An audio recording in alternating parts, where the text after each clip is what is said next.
আবুল সরকার, এই যে আবুল সরকার, এগুলো এমন বেফাস কথা আল্লাহকে নিয়ে বলেছে যা কোনোদিন আবু জাহেল, আবুল হাব, উতবা, সায়েবা, মুগিরা, ফেরাউন পর্যন্ত বলে নাই। নমরুদ পর্যন্ত এমন মারাত্মক কথা আল্লাহর বিরুদ্ধে বলার সাহস করে নাই। বেয়াদবটা কি বলতেছে শোনেন, কয় আল্লাহ পাকের কথার আগাও পাইলাম না, তাও পাইলাম না। আবার কই আগা বা কই, কোন জায়গা দিয়ে শুরু হইলো, কোন জায়গা দিয়ে শেখলো, কোন জায়গার আগা। আস্তাগফিরুল্লাহ বলেন। এই কথাগুলো যারা বলবে, যারা শুনবে, যারা সমর্থন করবে, এরা প্রত্যেকেই ফাসিক, প্রত্যেকেই আল্লাহর বিধান অনুযায়ী এরা নাফরমান, এরা ধর্মত্যাগী, এরা মুরতাদ, এরা বেঈমান। সুতরাং এমন নাফরমানি কোনো কথা মুসলমান বলতে পারে? অবশ্যই পারে না। যারা এই কথা শুনবে, শোনার পরে যারা এটাকে সমর্থন করবে, যারা এটাকে মানবে এবং মানতে বলবে, প্রত্যেকে হচ্ছে ফাউলাইকুমুল কাফিরুন, ফাউলাইকুমুল জালিমুন, ফাউলাইকুমুল ফাসিকুন। এরা প্রত্যেককে আল্লাহর বিধান অনুযায়ী কাফের, আল্লাহর বিধান অনুযায়ী এরা নাফরমান, এরা বেঈমান, এরা ফাসিক, এরা জালিম, এরা মুরতাদ। সুতরাং এরকম ঔদ্ধত্যপূর্ণ কথা যারা বলবে তারা তো কাফের হবেই হবে, এবং এটাকে যারা সমর্থন করবে, যারা শোনার পর নিশ্চুপ থাকবে, চুপচাপ থাকবে, কিছু বলবে না, সে যে কারণেই হোক, রাজনৈতিক কারণে হোক, সামাজিক কারণে হোক, আর ধর্মীয় কারণে হোক, অথবা আত্মীয়তার সম্পর্কের কারণে হোক, যদি এরকম বাউল আউল ফাউল আবুল সরকার এদের এই সমস্ত কথা শোনার পরে তাদের রক্ত টকপক করে উঠবে না, ইসলামের পক্ষে তারা কথা বলবে না, সোচ্চার হবে না, গর্জন করে উঠবে না, এ সমস্ত নাফরমানগুলো নাফরমান, এগুলো যারা সমর্থন করবে তারাও নাফরমান, তারাও ফাসিক, তারাও কাফের। সুতরাং আমি ইদানিং লক্ষ্য করেছি বেশ কিছু মুসলমান নামধারী এরা এই বাবুল সরকারদের জেলে দেওয়ার কারণে, গতকালকে দেখেছেন আপনারা, বাউলরা মানববন্ধন করতে গিয়েছে, সেখানে সর্বদিনের জনতা, বিশেষ করে ছাত্র ভাড়া, ছাত্রদেরকে আমি স্যালুট দিই, ওরা হচ্ছে আবাবিল, এই যুগের ওরা আবাবিল, আবাবিলদেরকে আমি স্যালুট দিই।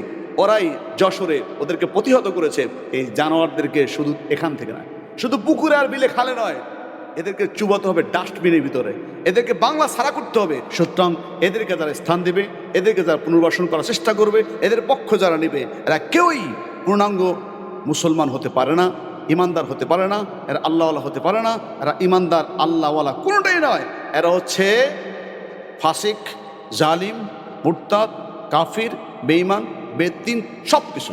সুতরাং এদের সাথে আমাদের দূরতম সম্পর্ক রাখা যাবে না। আল্লাহ পাক রাসূল সাল্লাল্লাহু আলাইহি ওয়াসাল্লাম কোরআনে, নবীজি বলেছেন, হাদিসে আল্লাহ পাক বলেছেন, কোরআনের মধ্যে অসংখ্য আয়াত আছে, অসংখ্য হাদিস আছে যে নবীজি বলেছেন গান হচ্ছে এমন এক জিনিস যেটা মানুষের অন্তরে নেফাকের জন্ম দেয়। ক্বালা রাসূলুল্লাহ সাল্লাল্লাহু আলাইহি ওয়াসাল্লাম আল গিনা ইয়ামবিতুন নিফাক ফিল কলব কামা ইয়ামবিতুল মাউ আয-যারআ বিন নামা। আল্লাহ পাক রাসূল বলেছেন, বৃষ্টি পড়লে যেমন মাটি উর্বর হয়, সেখানে সবুজ গাছ গাছপালা বাগান উদ্গত হয়, সবুজ বনাঞ্চলে ভরপুর হয়ে যায়, ঠিক মানুষের অন্তরে গানের ছোঁয়া পড়লে ওই গানের মধ্যে জেনা, ব্যভিচার এগুলো করার জন্য মানুষের মন উদ্গ্রীব হয়ে যায়। সুতরাং যেই কথা, যেই গান, যেই বাক্য, যেই শব্দ, যেই কবিতা মানুষকে জেনার দিকে প্রভাবিত করে, জেনা করতে উদ্বুদ্ধ করে, সেই গান, সেই কথা, সেই কবিতা কোনোটাই শোনা জায়েজ নাই, হারাম হারাম হারাম। আমার এই ফতোয়া যদি পৃথিবীর কেউ উল্টাতে পারে, আমি তার আজীবন গোলামি করব। আল্লাহ পাক রাসূলের সরাসরি হাদিস, এই হাদিসটা রয়েছে বিভিন্ন কিতাবে, আহমদে রয়েছে, মুসনাদে আহমদে, তিরমিজিতে এবং ইবনে মাজাহ রয়েছে, বাইহাকিতে রয়েছে। সুতরাং আপনি কিতাব খুলে দেখতে পারেন, আল্লাহ পাক রাসূল স্পষ্ট ফতোয়া। এখানে আর কোনো শয়তান না, এখানে কোনো ঘুরানো পেছন দরকার নেই। নবী স্পষ্ট করে বলছেন, আল গিনা ইয়ামবিতুন নিফাক ফিল কলব। গিনা হচ্ছে এমন একটা জিনিস যা কলবের মধ্যে নেফাকির পয়দা দেয়, নেফাক পয়দা করে। নেফাক মানে কি? কুফরি করা, ফুসুকি করা, ফাজিরি করা ইত্যাদি। সুতরাং এগুলো যেই কলবের মধ্যে হয়, সেই কলবটা ইমানদারের কলব থাকে না, সেটা বেঈমান আবু জাহেল মার্কা কলব হয়ে যায়। সুতরাং আমি বলতে চাই, যারা এই কাজগুলো করছে, ওই আউল বাউল ফাউলরা, ওরা গানের পক্ষে, ওরা বাদ্যের পক্ষে। নবী সাল্লাল্লাহু আলাইহি ওয়াসাল্লাম বলছেন, এমন একটা সময় আসবে, এমন একটা সময় আসবে যেই সময় মানুষ এই গান বাদ্যকে এমনভাবে কলবের গ্রামে গঞ্জে এখানে সেখানে এমনভাবে তারা এটাকে আত্মস্থ করবে যা মানুষের মধ্যে মহামারী আকার ধারণ করবে। ইন্না মিন আশরাতে সাআ, আল্লাহ পাক রাসূল বলেছেন নিশ্চয়ই কিয়ামতের এক কঠিন আলামত হচ্ছে এই যাহারাতুল কায়নাতু আল মাআজিফ।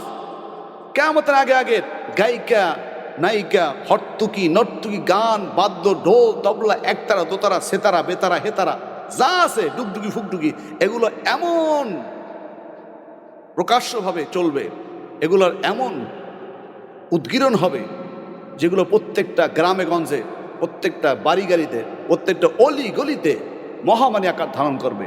ওই সময় এগুলোর পিছনে যারা দৌড়বে, এগুলোর পিছনে যারা সময় দেবে, এগুলো যারা শুনবে, এগুলো যারা করবে, এরা প্রত্যেকে নাফরমান, এরা প্রত্যেকে বেদ্দিন, এরা প্রত্যেকেই আল্লাহ এবং তার রসুলের বিরুদ্ধে অবস্থান করছে। সুতরাং কোনো মুসলমান গান বাদ্য সমর্থন করতে পারেই না এবং এটা শুনতেও পারে না। সুতরাং যারা শুনবে, যারা সমর্থন করবে প্রত্যেকেই হচ্ছে ফাসিক। আল্লাহ পাক আমাদের এই ফুসুকি থেকে ফাসিকি থেকে বাঁচার তৌফিক দান করেন। আমি এখন সকল মুসলিমদের মাধ্যমে আমি সরকারের প্রতি উদাত্ত আহ্বান জানাতে চাই, আবুল সরকার সহ যত আবুল বাউল ফাউল আছে, ওরা যারা এরকম নেফাকি কথা বলে, আল্লাহ এবং তার রসুলের বিরুদ্ধে যত নাফরমানি কথা বলে, আপনি তদন্ত সাপেক্ষে খুঁজে খুঁজে প্রত্যেকটা বের করে, প্রত্যেকটাকে বের করে আইনে আওতায় এনে এদেরকে দৃষ্টান্তমূলক শাস্তি দিতেই হবে, দিতেই হবে, দিতেই হবে। যদি না যান তাহলে আপনি সরকার হয়েও তাদের পক্ষে থাকার কারণে আপনিও কিন্তু বেদ্দিন হয়ে যাবেন, আপনিও কিন্তু নাফরমান হয়ে যাবেন, আপনিও কিন্তু মুরতাদের কাতারে পড়ে যাবেন। তো আমরা চাই না আপনি তাদের সঙ্গে পড়ে যান, তাদের সঙ্গে থাকেন। অবশ্যই বর্তমান সরকারের সুবুদ্ধি আছে, সে ইসলামের পক্ষে, মুসলমানদের পক্ষে। সুতরাং আপনাকে আবারও রিকোয়েস্ট করছি, আপনি তদন্ত করে এদেরকে দৃষ্টান্তমূলক শাস্তির আওতায় আনবেন, তাদেরকে দৃষ্টান্তমূলক শাস্তি দিবেন। দিলে কি হবে, এদেশের জনগণ আপনাকে দোয়া করবে এবং আপনি জনগণের আসল খাদেম, আসল সেবক, এটা আর একটিবার এর পরিচয় পাওয়া যাবে। আল্লাহ পাক আপনাকে কবুল করেন, মঞ্জুর করেন। আমরা সকলেই দ্বীনের পক্ষে, ইসলামের পক্ষে, আল্লাহর পক্ষে, রাসূলের পক্ষে, কোরআন এবং হাদিসের পক্ষে আছি, থাকবো। কিয়ামত পর্যন্ত আমরা এর সমর্থন করব এবং মরণ পর্যন্ত এই কোরআনের মালা গলায় নিয়ে আমরা মরতে চাই, বাঁচতে চাই। আল্লাহ পাক আমাদের সকলকে কবুল করেন, মঞ্জুর করেন। ক্বালা রাসূলুল্লাহ সাল্লাল্লাহু আলাইহি ওয়া আলিহি ওয়া সাল্লাম আযহারাতুল আসওয়াতু ফিল মাসাজিদ ওয়া সাদাল কাবিলাতু ফাসিকুহুম ওয়া কানা যাঈমুল কওমি আরদালাহুম وأكرم الرجل مخافة شره أزهرت القينات معازب أشربت الخمور আল্লাহর হাবিব মুহাম্মদ আরবি সাল্লাল্লাহু আলাইহি ওয়াসাল্লাম বলেন, এমন একটা সময় আসবে আমার উম্মত, শোনো শোনো শোনো, এমন একটা সময় আসবে যে সময়ে মানুষের মধ্যে ধর্মহীনতার কারণে, মানুষের মধ্যে দুনিয়া প্রীতির কারণে, মানুষের মধ্যে মূর্খতা বেশি প্রচার প্রসার লাভ করার কারণে, ধর্মীয় জ্ঞান কম থাকার কারণে ওরা মসজিদের মধ্যে শোরগোল করবে, ওরা মসজিদের মধ্যে উল্টাপাল্টা কথা বলবে, ওরা গান বাদ্য ইত্যাদিকে হালাল মনে করবে, জেনা ব্যভিচারকে হালাল মনে করবে, ওরা শরাব পানকে হালাল মনে করবে, ওরা গান বাদ্যকে হালাল মনে করবে, ওরা শরাব পান করাকে, গাঁজা সেবন করাকে, সরস ভাং আফিম এগুলো খাওয়াকে হালাল মনে করবে, বেপর্দায় চলাকে হালাল মনে করবে, গান বাদ্যের রং ঢং করা হালাল মনে করবে, ওরা উল্টা পাল্টা পোশাক পরিধান করাকে হালাল মনে করবে।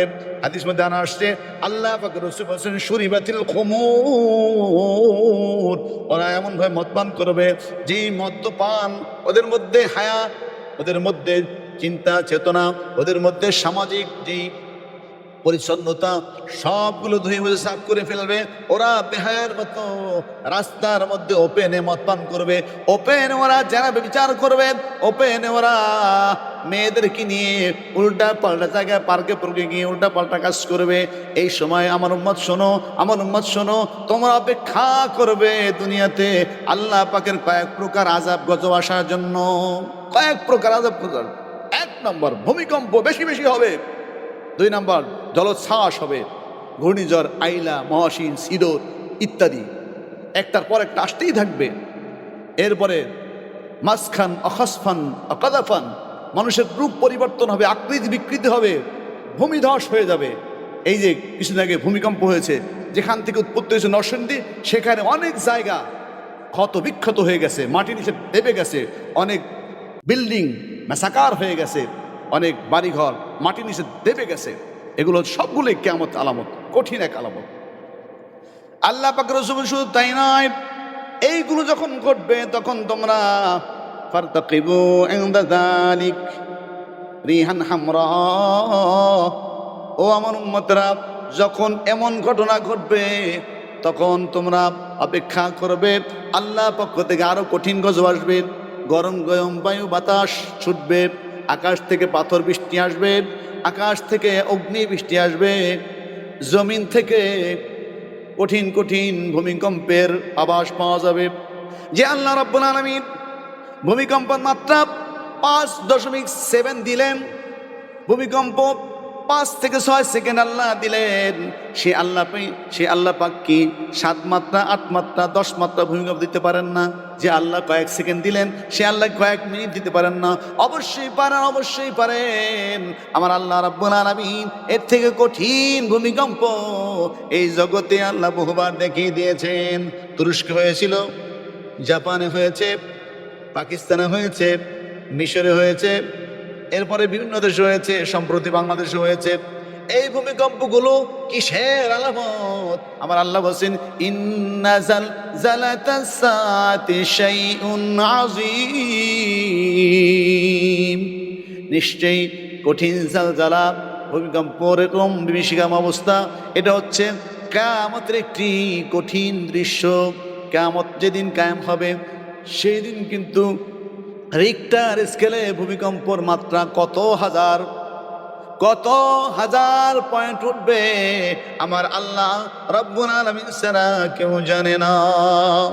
আমার আল্লাহ একটি সূরা নাজিল করেছেন, সে সূরার নামই ভূমিকম্প সূরা। ইযা যুলজিলাতিল আরদু জিলজালাহা ওয়া আখরাজাতিল আরদু আসকালাহা ওয়া ক্বালাল ইনসানু মা লাহা ইয়াওমাইযিন তুহাদ্দিসু আখবারাহা বিআন্না রাব্বাকা আওহা লাহা। এ আবু সরকার, এই ভণ্ড প্রতারক, শোন, আমার আল্লাহ রাব্বুল আলামিন গান বাদ্য হারাম করেছেন। কেন হারাম করেছেন তা তো তোরা জানিস না। আমার আল্লাহ বলেন, গান বাদ্য হচ্ছে এমন একটা নাপাকি, এমন একটা খারাপি, এমন একটা খবিস কাজ, যা শুনলে মানুষের হৃদয়ের মধ্যে জেনা করার প্রতি আগ্রহ জন্মায়। আর জেনাকার কখনোই আল্লাহ পাকের খাঁটি বান্দা হতে পারে না। জেনাকারের শাস্তি হচ্ছে দুনিয়াতে সঙ্গে সার করা, আর কিয়ামতের ময়দানে জাহান্নাম দিয়ে ওকে শায়েস্তা করা। আর এগুলো যেই জায়গায় হয়, এগুলো যেই জায়গায় করে, ওই জায়গায় আমার আল্লাহর গজব, ভূমিকম্প আর জলোচ্ছ্বাস আর শিরোরাইডা এবং আকাশ থেকে অগ্নিবৃষ্টি, পাথর বৃষ্টি ইত্যাদি দিয়ে দিয়ে দিয়ে দিয়ে আল্লাহ পাক ওই জাতিদেরকে ধ্বংস করে দিবেন। আদ, সামুদ, এরকম বহু জাতি গেছে, কওমে শুআইব, কওমে লূত, এরকম সামুদ, যত কম ছিল ওদের মধ্যে যখন এরকম জেনা, ব্যভিচার, গান বাদ্য সয়লাভ হয়েছে, আমার আল্লাহ রাব্বুল আলামিন সঙ্গে সঙ্গে ওদেরকে ধরেছেন মাসখান ওয়া খাসফান ওয়া আখাযা আয়াতুম মুফাসসালাত। আল্লাহ রাব্বুল আলামিন ওদেরকে সাইজ করে দিয়েছে বিভিন্ন কায়দায়। আজ যদি মুসলমানরা সত্যিকারের মুসলমান হতে পারে, আমার আল্লাহ রাব্বুল আলামিন ওদেরকে খালিদ, উসমান, আবু বকর এবং ওসমান, আলী রাদিয়াল্লাহু তাআলা আনহুম, তারা সম্মানিত যেমন হয়েছিলেন, তারা যেমন দুনিয়ার বুকে আল্লাহর রাজ কায়েম করে দুনিয়াকে শান্ত, সুস্থ, সুশৃঙ্খল করে দিয়েছেন, সুন্দর একটা পরিবেশ উপহার দিয়েছেন। আজ আল্লাহর বান্দার আল্লাহর বিধান মানলে ওরকম শান্তি দ্বারা দুনিয়াটা সয়লাভ হয়ে যেতে পারে। আবার যদি উল্টা কাজ করো, আমার আল্লাহ রাব্বুল আলামিন যেমন আবু জাহলকে, আবু লাহাবকে, উতবা সাহেবাকে এবং মক্কার কাফিরদেরকে শাস্তি দিয়া সাইজ করে দিয়েছিলেন, আজও কিন্তু আমার আল্লাহ রাব্বুল আলামিন ওদেরকে ওরকম সাইজ করে ধ্বংস করে দিতে পারেন, ঠিক কিনা?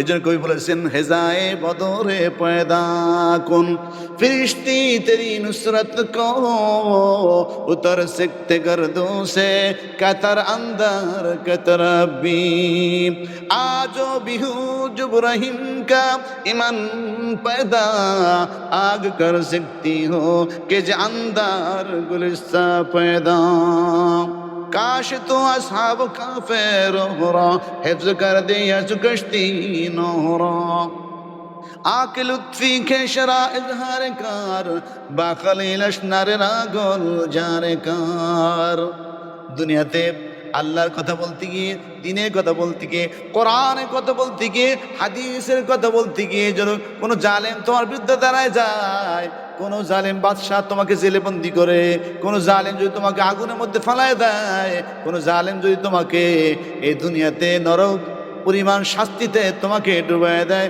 আমার আল্লাহ বলেন ও বান্দা আমি আল্লাহ তোমাকে সেখানে জান্নাতি পরিবেশ কায়েম করে তোমাকে জান্নাত উপহার দিতে রাজি আছি।